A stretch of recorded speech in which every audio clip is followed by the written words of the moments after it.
আসসালামু আলাইকুম রহমতুল্লাহি ওবরকাতুহু।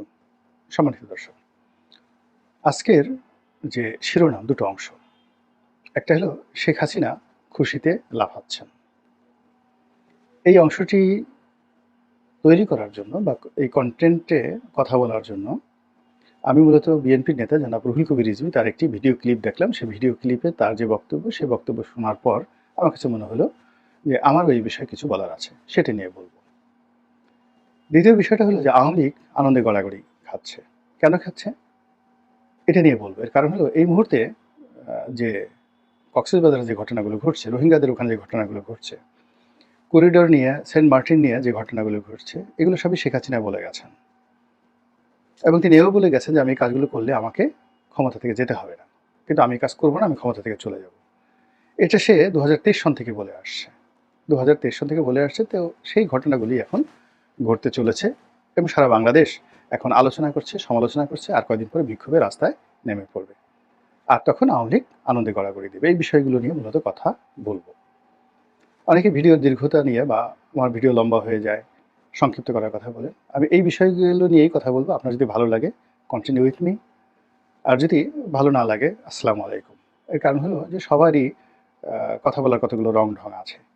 আমি যে কথাগুলো বলি এখানে নিজের ব্যক্তিগত অভিজ্ঞতা বলি, গল্প বলি, ইতিহাস বলি, সাহিত্য বলি, এটাকে একটা নাটকের মতো করে, গীতিনাট্যের মতো করে আপনাদের জন্য উপস্থাপন করার চেষ্টা করি, যেন আপনাদের মধ্যে যাদের জানতে ইচ্ছা করে, শুনতে ইচ্ছা করে, তারা যেন এখান থেকে তথ্য পান, উপাত্ত পান এবং চিন্তার খোরাক পান। তো এজন্য আসলে যদি পত্রিকার খবর বলতে যাই বা সাধারণ কোনো ঘটনা বলতে যাই, আসলে ২ মিনিটের বেশি বা ১ মিনিটের বেশি লাগে না। আমি তো প্রথমেই বললাম যে আমি শিরোনামের এই বিষয়গুলো নিয়ে বলতে চাই। এখন এটার পক্ষে বিপক্ষে বলতে গেলে একটু সময় লাগবে এবং সেই সময়টা নিয়েই আমি কথা বলছি। প্রথমে বলি শেখ হাসিনার আনন্দে গড়াগড়ি। তো এই ব্যাপারে রুহুল কবির রিজভী সাহেব মূলত একটা বক্তব্য দিয়েছেন, শর্ট ক্লিপ। উনি আরও অনেক কথা বলেছেন। তার মধ্যে সংক্ষেপে যে কথা বলার চেষ্টা করেছেন, সেখানে তিনি বর্তমান ছাত্র এবং সমন্বয়ক তাদেরকে সমালোচনা করেছেন।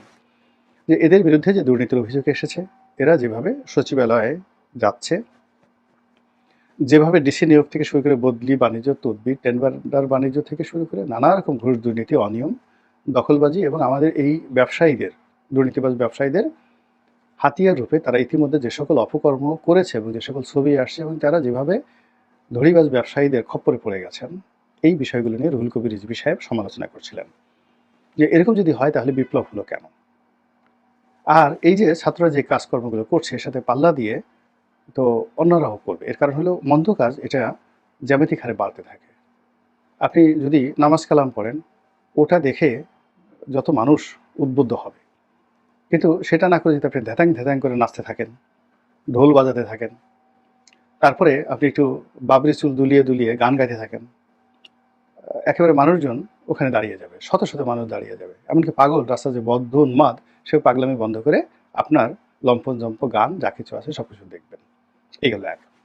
আর যদি আরও কিছু দুধর্ষ কিছু কাজ করেন, যেমন আপনি সাপ খেলা দেখাতে চান, এখন ঢাকাতে অনেক আধুনিক, আপনি গুলিস্তান মোড়ে একটা গোকরা সাপ ছেড়ে দেন, ৪-৫টা গোকরা সাপ ছেড়ে দেন, তারপর বিন বাজাতে থাকেন, দেখবেন সমস্ত যাকে বলে গাড়ি ঘোড়া বন্ধ হয়ে গেছে, কেউ আপনাকে উঠাতে পারবে না, হাজার হাজার মানুষ সাপের নাচ দেখবে সেখানে।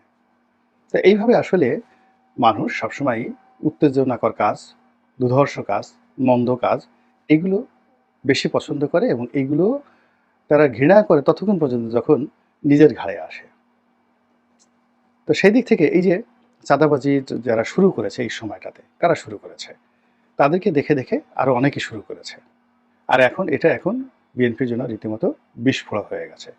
তো তিনি হয়তো তার নিজের দলের লোকদেরকে এভাবে বলতে পারেননি বা বলেননি। তিনি তার ক্ষোভটা ঝেড়েছেন সমন্বয়কদের উপর, যারা ছাত্র জনতা নামে এখন মন্দ কাজের ভাগীদার হয়ে পড়েছে।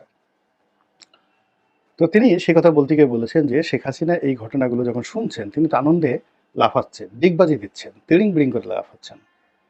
এর কারণ হলো যে এই কাজগুলো তো ছাত্রলীগ করেনি। ছাত্রলীগ ক্যাম্পাসে মাস্তানি করেছে, নীলক্ষেতে চাঁদাবাজি করেছে, তারপরে অন্য অন্য এলাকাতে চাঁদাবাজি করেছে, ফুটপাতে চাঁদাবাজি করেছে, কিন্তু সচিবালয়ে ছাত্রলীগ ঢুকে মাস্তানি করেছে এই ঘটনা তো আমরা শুনিনি কখনো। ছাত্রলীগের প্রেসিডেন্ট, সেক্রেটারি, বাংলাদেশের যেখানে সবচেয়ে বড় সংগঠন, ২০ লাখ থেকে ৩০ লাখ ছাত্রের একটা সংগঠন, সেখানে ছাত্রলীগের সভাপতি মানে বিশাল ব্যাপার। তো তাকে তো তখন কোনো গ্রুপ অফ কোম্পানি সেটা গাড়ি দেয়নি উপহার, কিংবা সাদ্দামের বিকাশে কেউ তো বা রব্বানির বিকাশে কেউ 50,000 টাকা দিয়েছে, এরকম ঘটনা তো আমরা শুনিনি কখনো। তারা চাঁদাবাজি করেছে, সবকিছু করেছে, টেন্ডারবাজি করেছে, এটা অস্বীকার করার উপায় নেই। কিন্তু এখন যে কাজগুলো হচ্ছে এটা তো খুবই ম্যাটিকুলাস, একেবারে সিস্টেমেটিক ওয়েতে। একটা ছাত্র সে গিয়ে একজন ডিসি লেভেলের কর্মকর্তাকে তদবির করছেন বদলি করার জন্য, এবং এটা হচ্ছে। আর একজন ডিসি তাকে টাকা দিচ্ছে যে তুমি এটা করাই দাও। এরপর ব্ল্যাঙ্ক চেক হচ্ছে, সেখানে কত কোটি টাকার একটা চেকের কথা উঠলো, এবং এর সাথে একেবারে সচিব পর্যায়ের কর্মকর্তাদের দুর্নীতির সংযোগ আছে। এটা তো শেখ হাসিনার জামানাতে হয়নি। এটাই রুহুল কবির রিজভী সাহেব বলার চেষ্টা করেছেন। এবং এখন আমি তার সঙ্গে যদি আরও কিছু যোগ করি, যে শেখ হাসিনার খুশির অনেকগুলো কারণ আছে। যে তিনি যে কাজগুলো করেছেন এই সময়টাতে, যেমন দেখেন আদানির সাথে বিদ্যুৎ চুক্তি হয়েছে, আমরা সবাই গালাগাল করেছি। এখন এই সরকার বলতে বাধ্য হচ্ছে যে না, ওটা সঠিক আছে। আমরা রিজার্ভ পুরো খেয়ে ফেলেছে, শেখ হাসিনা রিজার্ভ দিয়ে দেশ চলবে না, খুব খারাপ। এখন এই সরকারের লোকজন বলছে ইকোনমি যত খারাপ মনে করা হচ্ছিল তত খারাপ না, ইকোনমি ভালো আছে, রিজার্ভ ভালো আছে, সব কিছু ঠিকঠাক আছে, ঠিকঠাক রেখে গেছে। তাহলে বলেন তো শেখ হাসিনা একটু যদি রবীন্দ্রসঙ্গীত গায়, আমারও পরানো যাহা চায়, আপনি তাকে বকা দিতে পারবেন বলেন? সে যে তু চিজ বড়ি হ্যায় মাস্ত মাস্ত, এই যে কথাগুলো সে গানগুলো গাচ্ছে, মনের আনন্দে কেন গান গাচ্ছে? বিকজ এই সময়টিতে এসে এখনো পর্যন্ত পদ্মা সেতুতে যে দুর্নীতি হয়েছে, মেট্রো রেলের দুর্নীতি হয়েছে, আপনি পদ্মা সেতুতে যাচ্ছেন, মেট্রো রেলে দুর্নীতি হচ্ছে, তারপরে রূপপুর পারমাণবিক কেন্দ্র থেকে মানে 1,10,000 কোটি টাকার প্রকল্প থেকে শেখ হাসিনা তার পরিবার 70,000 কোটি টাকা চুরি করে নিয়ে গেছে। এই কথা তো আমরা বলেছি, কিন্তু কই?